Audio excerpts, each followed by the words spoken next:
예수님의 제자들 가운데는 별명을 가진 제자들이 있었습니다. 특별히 예수님께서 직접 지어주셨거나 아예 개명해 주신 경우도 있었습니다. 특별히 가까운 제자일수록 더 그러셨습니다. 수석 제자라고 할 수 있는 베드로의 원래 이름이 무엇입니까? 시몬입니다. 시몬. 그런데 요한복음 1장 42절에 보시면 예수님께서 뭐라고 바꿔주시냐면 게바. 예수님 당시에 사람들이 말하는 아람어로 게바인데 이 게바를 신약 성경에 쓰여진 그리스어로 번역하니까 그것이 베드로가 되는 겁니다. 이 베드로를 영어로 하니까 이게 피터가 되는 거죠. 뜻이 뭡니까? 반석, 바위, rock입니다. 예수님께서는 시몬을 만나자마자 거의 첫 대면하는 자리에서 계명을 하십니다. 예수님께서 그러니까 별명을 만들어서 부르셨을 땐 어떤 의미가 있는 걸까요? 넌 그 이름대로 될 거야. 그래서 참 의미 있는 부사가 하나 등장합니다. 우리 요한복음 보시면 장차라는 말이 나오죠. 장차, 앞으로. 물론 이렇게 그냥 봐서는 이제 이 순간 이후로 너를 베드로라고 부를 거야 라고 단순하게 하시는 말 같기도 하지만 어떤 의미가 있겠습니까? 장차라는 말에는 앞으로 너는 하나님 나라의 반석이 될 것이야, 이 뜻 아니겠습니까? 실제로 어떻게 되었습니까? 베드로에게 천국의 열쇠를 맡기셨고 수천 년 동안 전 세계에 세워지는 모든 교회의 반석, 진정한 믿음의 반석이 되지 않았습니까? 바꿔 부르신 이름에는 그 사람 앞날의 삶이 담겨지는 것입니다. 그런가 하면 12제자 이름 부를 때 우리가 항상 외우는 순서가 있잖아요. 베드로는 이렇게 누굽니까? 3명씩 묶어서 많이 다니고 예수님 따로 따라다녔던 베드로, 야고보, 요한. 야고보와 요한도 별명이 있었습니다. 둘을 합쳐서 부르는 별명인데 뭘까요? 마가복음 3장 17절을 보시면 뭐라고 부르십니까? 보아너게, 뜻이 뭐냐면 우레의 아들들. 많은 분들이 우레 아닙니까? 그러는데 그거는 우레메로 인한 잘못된 현상이라고 합니다. 순한글로 우레가 맞고요. 한자로 우주 우자에다가 이거 레, 낭뢰하는 걸 외자 할 거라고 사람들이 생각을 해서 그러지만 우레가 한국말이고 뜻이 뭡니까? 천둥입니다. 천둥. 그러니까 전기처럼 빠지직하고 번개가 먼저 착 치죠. 그럼 사람들이 눈으로 이렇게 본 다음에 어디 번개가 치나 그러고 나면 몇 초 뒤에 온 하늘에 엄청난 굉음이 꽝꽝 하고 울려 퍼집니다. 아마 자연에서 우리가 듣는 소리 중에 가장 큰 소리가 아닐까 싶습니다. 천둥, thunder, 이것이 바로 우레입니다. 그런데 이 천둥의 아들, 우레의 아들이라는 두 형제는 어쩌다가 이런 별명으로 불리게 되었을까? 우리가 추측해 볼 수 있는 구절이 몇 군데 나오는데요. 우리 아까 예배 전에 보셨던 영상에서도 어떤 그럴 것이다 라고 나오는, 정확하게 그렇지는 않지만 드라마상으로는 그렇게 해석이 된 건데, 먼저 오늘 우리가 보았던 본문 누가복음 9장에 나옵니다. 상황은 이런 겁니다. 예수님께서 사마리아를 지나서 예루살렘으로 올라가시려고, 거기가 빠른 길이거든요. 굳이 돌아갈 이유도 없고 사마리아 사람들을 배척하시지도 않으니까 그리로 가겠다라고 하면서 야고보와 요한을 비롯한 몇몇 제자에게 먼저 앞서 사마리아로 가서 우리 그 길로 갈 수 있도록 준비 좀 하거라 한 겁니다. 그러니까 아마 머물실 곳, 지나가실 곳 이렇게 준비를 했겠죠. 그런데 지난번에 우리 배우셨겠지만 사마리아 사람들이 어땠습니까? 유대인들한테 굉장히 손가락질 당하던 사람들이다 보니까 역으로 사마리아 사람 입장에서도 유대인들이 꼴배기 싫은 겁니다. 유대인들이 온다고 하니까 또 예루살렘으로 간다고 하니까 사마리아 사람들은 오지도 못하게 하는 거기를 지들끼리 간다고, 그러나 빈정이 상해서 배척한 겁니다. 아까 초전 영상에서 보시면 사마리아 사람들이 어떻게 합니까? 돌을 던지고 막 침을 칵 뱉고 막 그럽니다. 그랬을 때 누군가 나에게 어떻게 감정적으로 이렇게 올라오게 했을 때 어떻게 반응했습니까? 54절을 보시면 주여 우리가 불을 명하여 하늘로부터 내려 저들을 멸하라 하시기를 원하시나이까. 한번 불 한번 쫙 갈까요? 이러는 겁니다. 불같이 화를 내면서 다 쓸어버렸으면 좋겠습니다. 이러는 겁니다. 그래서 성격이 불 같아서 천둥처럼 느닷없이 벌컥벌컥 화를 낸다고 붙여졌나 보다. 그래서 우레의 아들들이라고 했나 보다 생각해 볼 수도 있겠습니다. 물론 그 말도 틀린 말은 아닙니다. 그런데 아까 말씀드린 바와 같이 예수님께서 새 이름을 붙여주셨다면 그건 어떤 의미가 있습니까? 장차, 앞으로 그 별명의 주인공이 어떻게 쓰임받게 될지 알려주시는 그런 의미가 있는 겁니다. 그러니까 예수님께서 두 형제에게 우레의 아들이라며 천둥과 같은 기질을 타고났구나 하시며 지어주신 이름은 앞으로 그들을 어떻게 사용하시고 어떻게 빚어가실지 알려주시는 단서가 되는 겁니다. 우레처럼 쓰임받게 될 것입니다. 그리고 한 가지 덧붙인다면 두 형제가 이런 사건이 있었죠. 예수님의 좌편, 우편을 노렸습니다. 기억나십니까? 하여튼 그 엄마도 대단한 분이어서 극성스러운 엄마 밑에 아주 두 사람도 욕심도 가득했고 뭔가 열정이 있었던 사람인 건 분명한 것 같습니다. 그런데 그때 예수님께서 뭐라고 말씀하셨는지 기억하십니까?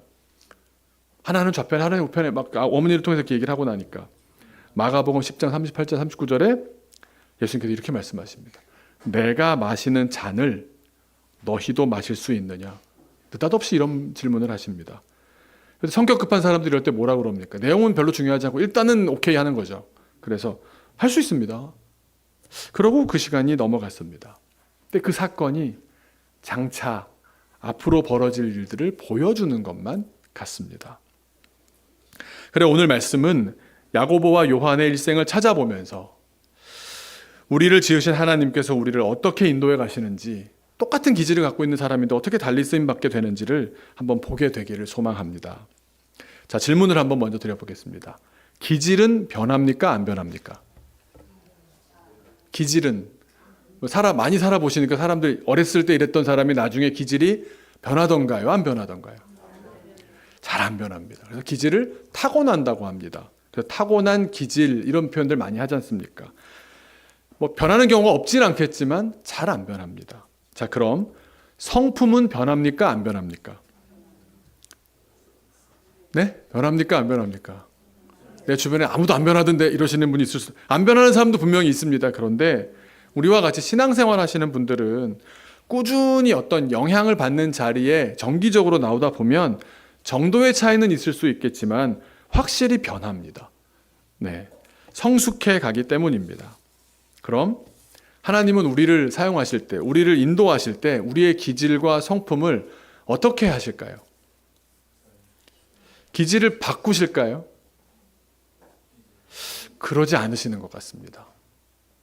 그래서 믿는 사람들도 보면 기질을 따라서 믿습니다. 그래서 그런 기질을 주신 하나님의 뜻이 있기 때문입니다. 그래서 저는 기질을 하나님의 디자인 혹은 하나님의 설계라고 생각합니다. 다 기질이 다르고 다 디자인이 다르고 다 설계가 다른 겁니다. 옆에 있는 분 다 다르지 않습니까?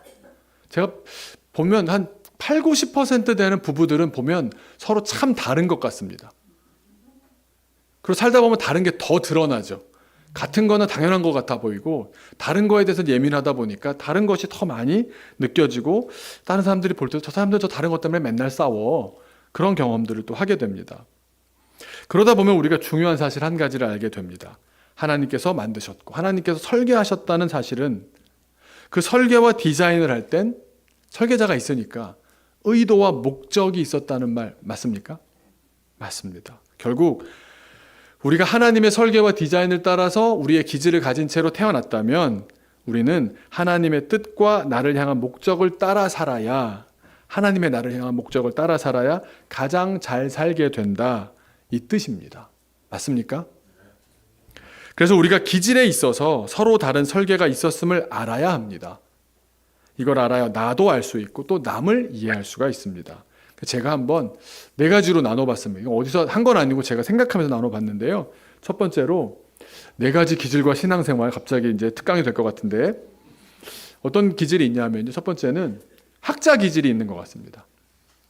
그래서 지적이고 사색적인 분들이 있습니다. 뭐 탐구형이라고도 할 수 있겠고 신학자형이라고도 할 수 있겠는데 이런 분들은 신앙생활을 무엇을 통해서 하는 걸 좋아하시는지 아십니까? 뭘 좋아할까요? 성경 공부 좋아합니다. 제자 훈련, 독서 모임 이런 거 엄청 좋아합니다. 이런 걸 듣기만 해도 힘드신 분들이 지금 있죠. 그만큼 우리가 다른 겁니다. 근데 이런 분이 있다는 걸 우리가 알고 있어야 안 싸우거든요. 그래서 말씀을 들으면서도 말씀의 깊이가 어떻고 논리적으로 어땠고 다 구조를 짜가지고 마인드맵처럼 설교에서 이 말씀 다음에 이 말씀이 이걸 다 기억하시는 분들이 있습니다. 그래서 논리적으로 이해를 하는 거죠. 이런 사람으로 대표적인 인물이 성경에 누가 있을까요? 우리가 최근에 몇 번 설교를 통해서 배웠던 인물 중에 정확합니다. 맞습니다. 네. 설교를 잘 들으신 것으로. 네. 니고데모가 밤새 연구하면서 저분이 예수님이 맞으신가 막 궁리하면서 그렇게 이해하시는 분이 있습니다. 우리 중에도 있습니다, 여러분. 그런 분들이 말씀이 잘 없으셔서 있다는 티가 안 나서 그렇지 우리 중에도 분명히 지적인 분이 있는 줄로 믿습니다. 네, 저런 분 없어! 이러시면 안 된다는 겁니다. 두 번째로 또 어떤 분이 있냐면 관계 중심적인 기질을 가진 분들이 있습니다. 관계 중심적이 되려면 남하고의 관계를 어떻게 맺느냐를 굉장히 중요하게 생각하시는 분들인데 그러면 이분들은 공감을 잘하는 사람들이기 때문에 그렇습니다. 나쁘게 말하면 남 눈치를 잘 보는 거고요. 좋게 보면 남을 되게 배려하는 사람인 겁니다. 그래서 공감을 잘하는 사람이라는 것이고 공감을 잘하는 사람이라면 남의 감정을 같이 울려지는 거니까 감성적인 사람입니다. 그래서 이분들이 중요하게 생각하는 신앙의 어떤 방법은 성도 간의 교제, 자주 만나고 대화하고 그다음에 신방 가서 찾아가고 또 서로 기도해주고 간증 좋아합니다. 네, 막 붙잡고 이렇게 하는 거 좋아합니다. 누가 떠오르십니까? 성경 인물 가운데 최근 설교 가운데 등장한 어떤 아주머니 계시는데 사마리아 여인 기억나십니까? 너무 관계에 목말라서 5명의 남편이 있었고 근데도 맨날 실패하고 관계에 매다니는데 실패하고 그러다가 예수님을 만나고 나니까 물동이 다 내던지고 그 다음에 이분만의 특성에 따라서 어떻게 활동합니까? 동네방네 만나는 사람들마다 막 붙잡고 얘기하는 거 아닙니까? 이런 사람들은 도시락 싸고 다니고 말려서 말릴 수가 없는 사람들이 있습니다. 네. 관계 중심적인 방법을 통해서 하나님을 만나는 사람도 분명히 있습니다. 또 세 번째는 어떤 분이 있냐면 행동가 기질이 있습니다. 그래서 이분들이 행동지향적이고 뭔가를 하면 앞장서서 일단 따라 나서는 사람들이 있습니다. 좋은 말로 하면 실천형, 행동가형이라고 생각할 수 있고요. 정의와 실천을 강조합니다. 이분들이 모토로 삼고 있는 말씀이 야고보서 말씀이 있습니다. 행함이 없는 믿음은 죽은 믿음이다 이렇게 생각합니다. 그래서 아무리 알면 뭐하냐 실천이 없는데 이러는 분들이 있습니다. 그래서 교회 행사 굉장히 중요하게 생각하시고요. 절기, 단기 선교, 또 사회 구제 이런 일을 하는 것에 굉장히 의미를 크게 두시는 분들이 있습니다. 누가 여기에 해당될까요? 성경에 있는 인물 가운데 예수님 제자들이 상당히 여기에 해당되는 것 같습니다. 그래서 베드로도 완전 이 기질 아닙니까? 말보다 몸이 빨라버리는 사람이니까. 또 전도 여행의 창시자, 단기 선교가 아니라 장기 선교로 다니셨던 분 바울 목사님도 여기에 해당되지 않겠나 싶습니다. 우리 가운데도 그런 사람이 있습니다. 저도 이쪽인 것 같기도 하고요. 네. 마지막으로 또 어떤 분이 있냐 하면 잘 드러나지 않지만 섬김형 기질도 있습니다. 이런 분들이 주로 교회 오빠, 교회 언니 되시겠습니다. 온유하고요. 성실한 분들입니다. 소리 안 나게 조용히 돌아보면 뭔가 청소되어 있어요. 화장실 청소해 놓고 가시고 주방에서 보이지 않게 소리 안 나게 설거지하고 계시고 남의 말 잘 들어주시고 티는 나지 않지만 없어서는 안 될 존재들입니다. 이런 분들은 주로 카디건을 즐겨 입으시더라고요. 그래서 다들 힘들 때 교회에서 힘든 일이 있으면 이런 분이 있는지도 몰라 존재감이 별로 없었다가도 그분이 먼저 떠오르는 그런 분들입니다. 그러니까 사실은 너무 귀한 분인데 잘 겉으로 드러나지 않았을 뿐이었던 거죠. 그래서 힘들면 먼저 떠오르고 찾아가고 싶은 1순위가 되는 그런 분들입니다. 제자들 가운데도 이런 분이 있었습니다. 다 센 캐릭터들인데 그 사이에서 안정감을 주었던 그래서 안자로 시작하는 사람 안드레였습니다. 뭔가 큰 역할 했다는 게 없잖아요. 근데 안드레가 늘 있어요. 있어야 베드로도 동생이 있으니까 좀 마음이 편한데 이런 성격의 사람인 겁니다. 자, 그럼 우리의 아들 오늘의 말씀 가운데 야고보와 요한은 어떤 기질일까요? 네? 3번 행동가 기질이었습니다. 아마 제자들 대부분이 아까 말씀드린 대로 행동가 기질이 강한 센 캐릭터들 아니었나 싶습니다. 왜냐하면 제자들이 되었다는 말 자체가 예수님을 따라간다고 인생을 다 내던지고 갈 수 있을 만한 그런 결단력이 있는 사람들, 행동력이 있는 사람들이 아니었겠습니까? 행동가들이었습니다. 그런데 같은 기질을 갖고 있었기 때문에 같은 배에서 났고 같은 기질을 갖고 있었던 야고보와 요한입니다. 그런데 같은 길을 갔을까요? 예수님을 따라 나선 것까지는 똑같이 갔는데 같은 길을 갔을까요?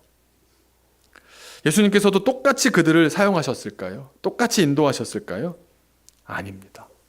극단적으로 달랐습니다. 전혀 다른 방법으로 인도하시고 다른 방법으로 세워가시고 하나님 나라를 위해 쓰임받게 하셨습니다.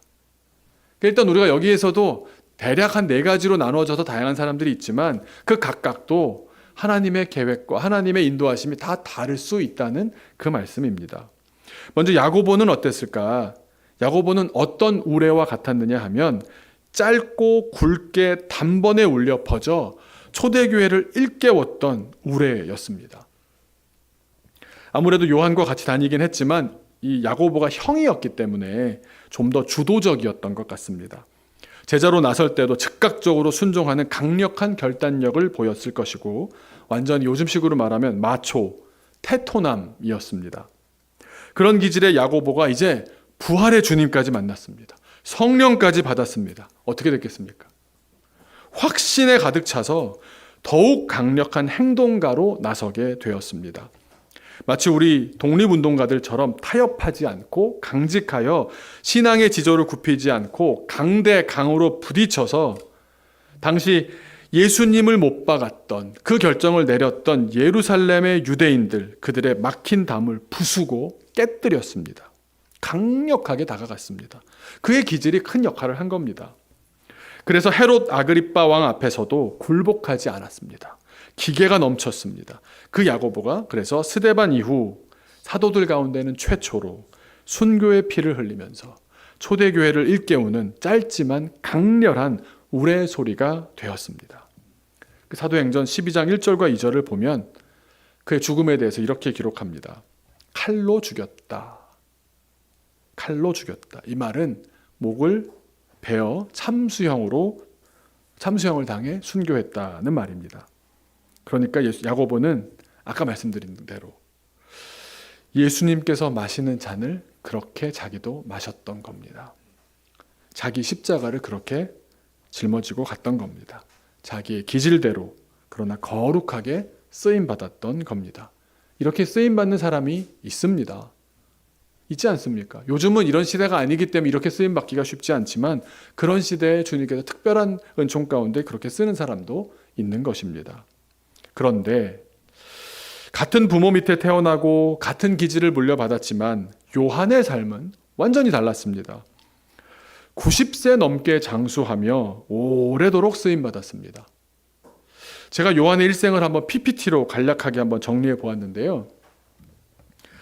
07년생으로 추정됩니다. 이게 1997년 이런 게 2007년이 아니고요. 네, 보여주세요. 네, 07이 진짜 빵빵빵 7년. 네, AD 7년을 말하는 겁니다. 07년생으로 추정이 됩니다. 예수님보다 10살 아래로 추정됩니다. 예수님이 추정이 지금 계산으로 BC 3년에 예수님이 태어나신 걸로 좀 추정이 되거든요. 그러니까 예수님보다 10살 아래였습니다. 그러니까 30살 예수님의 제자로 20살 요한이 이제 따라다니기 시작한 겁니다. 얼마나 젊었습니까? 20살 약관의 나이에 형 야고보와 함께 예수님의 제자로 따라 나섭니다. 그런데 예수님이 돌아가실 때 이 요한에게만 다른 제자에게는 하지 않는 특별한 부탁을 남기십니다. 기억하십니까? 네, 요한복음 19장 26절과 27절을 보시면 특별히 27절 하반절을 보시면 뭐라고 그럽니까? 내 어머니라 하신데 그때부터 그 제자가 자기 집에 모시니라. 여러분 한번 생각해 보십시오. 우레의 아들 스타일이 나이든 어머니 모시는 게 쉽겠습니까? 홀어머니 모시는 거 쉽지 않습니다. 실제로 그런데 수많은 전승들이나 어떤 그 성지에 대한 기록을 보면은 마리아를 실제로 요한이 잘 극진히 돌보았다는 그런 전승들과 그런 마리아와 요한이 함께 머물렀다는 장소들이 지금도 발견이 됩니다. 목격자들의 증언들이 남아 있습니다. 그런데 요한은 그러다 보니까 마리아를 끝까지 보살핀 것으로 알려져 있습니다. 그러다 보니 어떤 일이 벌어졌겠습니까? 마리아가 죽은 뒤에야 비로소 본격적으로 활동하기 시작했습니다. 그래서 어떤 시차가 생겨나냐 하면 다른 제자들은, 다른 사도들은 엄청난 활동량으로 사역 초기에 쓰러져 가기 시작합니다. 근데 결국 다 어머님 잘 모시고 내 어머니라 생각하고 잘 모시고 다른 제자 쓰러진 다음에 요한이 그때부터 일하기 시작하다 보니까 마지막까지 남아서 예수님을 증언하면서 아직 그때까지도 연약했던 초대교회에 엄청난 힘을 불어넣어 줄 수가 있었습니다. 저는 혼자 이렇게 생각해 봤습니다. 하나님의 시간차 공격이다. 그뿐이 아닙니다. 하나님의 말씀을 기록하여 오고 오는 세대 가운데 지금까지 2000년이 넘는 역사 가운데 요한복음을 읽고 요한서신을 읽는 우리에게 우레처럼 천둥처럼 일깨워주고 있는 것 아닙니까? 한 번 울리는 역사의 한 사건으로서의 우레도 있지만 기록된 말씀으로서 우리의 마음을 계속해서 울리고 있는 천둥 같은 우레 같은 그런 말씀도 있지 않습니까? 마치 예수님의 숨은 병기처럼 미래의 일을 교회들에게 알려주시기 위해 요한에겐 특별한 은총도 허락되었습니다. 그래서 보시면 다음 장에 유배를 가는 일이 있습니다. 네, 좀 나이 든 사진을 좀 구했더니 네, 보여주십시오. 네, 예루살렘이 멸망하고 베드로와 바울들이 다 순교하고 다른 사도들의 죽음 이후에 초대교회 핵심 지도자로 남게 되면서 그 이후에 가장 악독했고 가장 핍박이 심했던 도미티안 황제 시절에 반모섬으로 유배를 당하게 됩니다. 그런데 이때 바로 그곳에서 하나님과 특별한 장소에서 특별한 시간을 허락받아서 특별한 만남을 통해서 유배됐으니까 아무도 없지 않습니까? 1대1의 깊은 교제 가운데 쓰여진 책이 바로 요한계시록이었던 겁니다. 하나님의 특별한 은총이 느껴지지 않습니까? 놀라운 하나님의 은총입니다. 이후 도미티안은 요한을 죽이려고 했지만 요한이 죽은 것이 아니라 도미티안이 먼저 죽었습니다. 우리가 로마 황제 도미티안은 죽었어도 요한은 유배지에서 돌아와 교회들을 얼마나 잘 세워갔는지 모릅니다.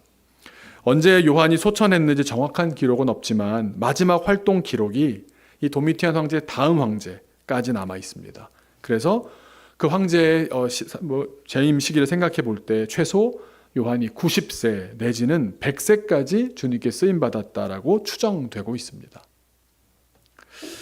야고보와 요한 무엇이 달랐습니까? 순교했냐 장수했냐 이 차이입니까? 아니지 않습니까? 야고보와 마찬가지로 요한 역시 우레와 같은 기질을 갖고 있었음에 틀림이 없지만 하나님께서는 요한의 성품을 빚어 가셨습니다. 우레의 아들에서 예수님의 사랑하는 제자였다가 노인이 되어가는 예수님의 어머니를 돌보고 보살피는 역할을 감당했습니다. 어쩌면 요한의 기질상 그냥 불처럼 화끈하게 한 번에 쓰임받는 편이 속편했는지도 모릅니다. 우리 젊은 사람들도 그럴 때 있지 않습니까? 그러나 그 에너지를 강력한 한 번으로 불태워버리지 않았습니다. 예수님께서 십자가에서 돌아가시면서 유언으로 남기시며 직접 자기에게만 부탁하신 부탁인데 얼마나 마음을 다해 자기 에너지를 다해 감당했겠습니까? 그러다 보면 어떤 일이 벌어지는지 아십니까? 내 안에 숨겨져 있던 기질들이 발현되기 시작합니다. 그래서 주신 사명 잘 감당하는 가운데 행동가형 기질에 숨겨졌던 섬김의 기질도 어머니를 잘 섬기지 않았겠습니까? 관계중심적인 기질도 개발되었을 것입니다. 그러는 가운데 예수님 말씀하신 한 말씀 떠올리면서 꼼꼼히 적어가며 의미를 또 되새기며 복음서도 서신서도 계시록도 작성하는 가운데 자기에게 숨겨진 학자적인 기질도 발견하지 않았겠습니까? 그러고 저러고 하는 가운데 이제 다시 복음을 들고 섰을 때의 요한은 성숙한 인품의 사람으로 빚어져 있었을 것입니다. 그랬기 때문에 불같이 뜨거웠던 우레의 아들이 예수님의 사랑 안에서 온전한 사랑의 사도로 빚어진 줄로 믿습니다. 하나님은 우리 각자를 향한 계획이 있으십니다. 장차 우리가 어떻게 쓰임받을지 우리는 모르지만 우리의 기질에 맞게 이를 급한 일정으로도 사용하시고 긴 시간 동안 성품을 빚어가시면서 새로운 기질을 발현시켜 가시면서도 사용하시는 줄로 믿습니다. 두 사람 같은 듯도 하고 다른 듯도 하지만 어떤 공통점이 있습니까? 결국 주님이 마셨던 그 잔을 너희도 마실 수 있겠느냐라고 했던 대답 마실 수 있습니다. 그냥 던졌던 말이지만 주님의 계획 가운데 그 말을 실천할 수 있게 되어서 두 형제도 그 잔을 마시고 주님 짊어지셨던 십자가를 잘 지고 주님 앞으로 간 줄로 믿습니다. 제가 한번 이렇게 한번 우리한테 적용해 보았습니다. 어쩌면 야고보처럼 젊다고 하기엔 연식이 좀 더 된 우리 중심교회이고, 요한처럼 나이 들었다고 하기엔 아직 청춘이신 강남 연동교회이지만, 우리 하나님께서는 그 기질대로 쓰기도 하시고 또 성품을 더 빚어가시며 귀하게 사용하실 줄로 믿습니다. 노년의 사도 요한에 대한 아주 감동적인 일화가 하나 남아 있습니다. 그 이 이야기를 나누면서 말씀을 마치려고 하는데요. 그 라틴어 성경, 불가타 성경을 번역했던 아주 위대한 교부 제롬이란 사람이 있습니다. 히에로니무스라고도 하는데 같은 이름인데 다른 언어로 불리다 보니까 제롬 히에로니무스라고 하는 사람이 그 책에서 4세기 300년대니까 이제 요한의 시대랑 별로 떨어져 있지 않은 거죠. 들려오는 이야기를 잘 적어서 남겼는데 사도 요한의 일화를 남겼습니다. 1세기 말입니다. 그러니까 90 몇 년 이런 때죠. 90 몇 년이 때인 겁니다. 다른 모든 사도들이 순교의 피를 흘리고 세상을 떠난 뒤에 요한은 유일하게 살아남은 사도로서 에베소 지역의 교회들을 돌보고 있었습니다. 당시 그의 나이는 90세가 훌쩍 넘은 초고령이었고 기력이 쇠하여서 스스로 걸을 수조차 없는 상태였다고 합니다. 근데 주일에 예배할 때 요한은 젊은 제자들의 부축을 받거나 아예 들것에 실려 예배 장소로 나오곤 했답니다.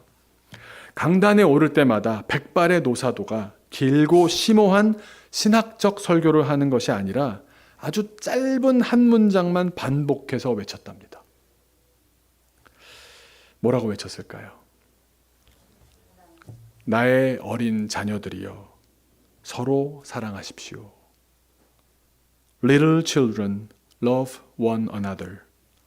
매주 강단에 오를 때마다 똑같은 말씀만 반복했답니다. 몇 번이고 반복했답니다. 그러니까 듣다 성도들과 제자들이 좀 의아해서 돌려 하다가 이제 물었답니다. 선생님, 어찌하여 항상 똑같은 말씀만 하십니까? 다른 가르침도 좀 주실 수 있지 않겠습니까? 그 경험하셨던 많은 이야기들을 좀 풀어주십시오. 그러자 사도 요한은 초대교회 역사에 길이 남을 명언으로 이렇게 대답했습니다. 이는 주님의 명령이기 때문입니다.